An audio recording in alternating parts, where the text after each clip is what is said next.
সিঙ্গাপুরের বিপক্ষে ম্যাচ শুরু হওয়ার আগে ফুটবল সমর্থকদের জন্য থাকছে এক বিশাল সারপ্রাইজ।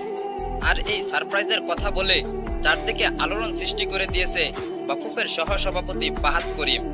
বাংলাদেশ দলে যোগ দিচ্ছেন হামজা, সামিদ, ফাহমিদুল, বাদ পড়েছেন কিউবা মিচেল। এটা তো সবারই জানা, তাহলে সারপ্রাইজটা কি তা নিয়েই কথা বলবো আজকের ভিডিওতে। 10 জুন সিঙ্গাপুরের বিপক্ষে ম্যাচ শুরু হওয়ার আগে স্টেডিয়ামে এমন কিছু আয়োজন করতে যাচ্ছে বাফুফে, যা তারা আপাতত গোপন রাখতে চাচ্ছে। কিন্তু সেই গোপন বিষয়টি হঠাৎই লিক হয়ে গেল। বাফুফের সহসভাপতি ফাহাদ করিম বলেন, 10 জুন যখন বাংলাদেশের খেলা দেখতে বসবে দর্শকরা, তখন তারা একটি চমক দেখতে পাবে, যা বাংলাদেশের স্পোর্টসে আগে কখনো হয়নি।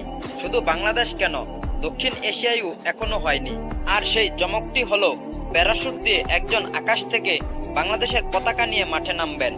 তবে কে হতে পারে সেই ব্যক্তি তা জানা না গেলেও দর্শকরা হয়তো কিছুটা আঁচ করতে পেরেছেন। তিনি হতে পারেন বাংলাদেশের আশিক চৌধুরী অথবা নাদির অন দ্য গো নামে পরিচিত নাদির মিদ্রা।